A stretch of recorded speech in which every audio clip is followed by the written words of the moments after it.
विश्व प्रसिद्ध दशहरा पर्व में आज रथ परिक्रमा का समापन हो गया है और इस आखिरी रथ परिक्रमा की रस्म को बाहरैनी रस्म कहा जाता है। माड़िया जनजाति की ग्रामीण परंपरा के अनुसार 8 पहिए वाले रथ को चुराकर कुम्हड़ा कोट जंगल ले जाते हैं, जिसके बाद राज परिवार के सदस्य कुम्हड़ा कोट पहुंचकर ग्रामीणों को मनाकर उनके साथ रथ और नए चावल से बने खीर नबखानी खाई के बाद रथ को वापस शाही अंदाज में राजमहल लाया जाता है। इस रस्म को बाहरैनी रस्म भी कहा जाता है। इस महत्वपूर्ण रस्म में बस्तर संभाग के असंख्य देवी देवता की छत्र डोली शामिल होती हैं।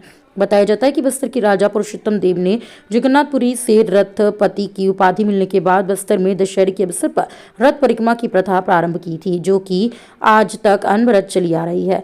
6 दिनों तक चलने वाली रथ परिक्रमा में विजयदशमी के दिन भीतरैनी की रस्म पूरी की जाती है, जिसमें परंपरा के मुताबिक माड़िया जाति के ग्रामीण शहर के बीच स्थित सहसार भवन से आधी रात को रथ चुराकर मंदिर से 5 किलोमीटर की दूरी पर स्थित कोट जंगल ले जाते हैं। उसके बाद आज बस्तर राज परिवार के सदस्य राजकुमार कमलचंद भंजदेव शाही अंदाज में लाव लश्कर के साथ कोट पहुंचते हैं। यहाँ वे ग्रामीणों के साथ नए चावल से बनी नबखानी खाते हैं और ग्रामीणों को मनोबल करके समझा बुझाकर रथ को वापस शहर लाया जाता है। आज भी बस्तर के राजकुमार की मौजूदगी में दशहरे के सभी रस्मों को विधि विधान के साथ पूरा किया जाता है। विश्व प्रसिद्ध बस्तर दशहरे के इस आखिरी रस्म को देखने हर साल लोगों का जनसैलाब उमड़ पड़ता है। वहीं अब 75 दिनों तक चलने वाले इस महापर्व समाप्ति में माता की विदाई के साथ पूरी हो जाएगी।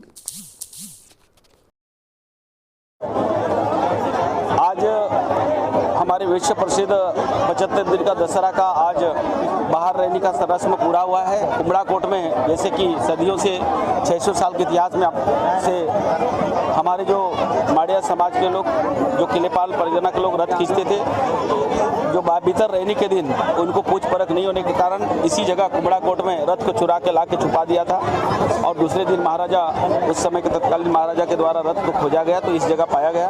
यही राजा नवाखाई के रस्म मनाया गया और उसके बाद उनको मना के फिर से वापस अपने राजमहल में पहुंचे थे। तो आज उसी रस्म का यहाँ परंपरा अनुसार यहाँ रस्म का पूर्ण रूप से पूजा पाठ विधान हुआ है और राजा नवाखाई संपन्न हुआ है।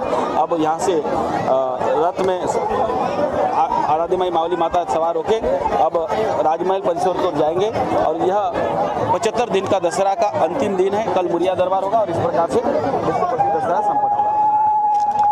महाराजा नया खाई का ये रस्म जो कि आप देख रहे हैं, कल महाराजा भीतरैनी था जिसके अंदर हम घर के अंदर ही थे, पूजा अर्चना की, आप लोग सबने कवरेज किया। आज के दिन महाराजा बाहरैनी का कार्यक्रम जिसमें कि रथ जो कल रात के चुरा करके माड़िया समुदाय के लोग ला करके इसी जंगल में छुपा दिया गया था। आज उनके निवेदन पे हम यहाँ पे उपस्थित हो गए, जो कि सदियों से चली आ रही है पनिशमेंट है जो कि राजा को मिली थी और आज भी उसका यही है कि राजा यहाँ पे उपस्थित होते हैं। एक पुजारी की हैसियत से आप तक कल तक मुझे देखते हैं, परसों तक देखते हैं। आज के दिन एक महाराजा के वेशभूषा में आकर के माड़िया समुदाय की मांग थी कि आप यहाँ आएंगे, इस गरीब कुटिया में आकर के यहाँ पे जो लोग हैं वो गरीब कुटिया बनाई जाती है जो कि आप देख रहे हैं पुराने जमाने के स्टाइल से बनाई जाती है। इसमें आके जो खीर बनाया जाता है, बस्तर संभाग का चावल यहाँ पे जमा होता है राजमहल में, जमा होने के बाद उसी का एक खीर का आज भोग लगता है। इसे एक चम्मच या एक बूंद भी खा लें तो बहुत है। ये माई दंतेश्वरी जो दंतेवाड़ा में पंचमी में गया था, उनका छत्र आज उपस्थित हुआ है माई दंतेश्वरी का, उनके सामने हमने भोग लगाया पूरे संभाग के जितना भी नया चावल उसका भोग लगा के। और आज का दूसरा कार्यक्रम जिसका आज के दिन महाराजा बाहरैनी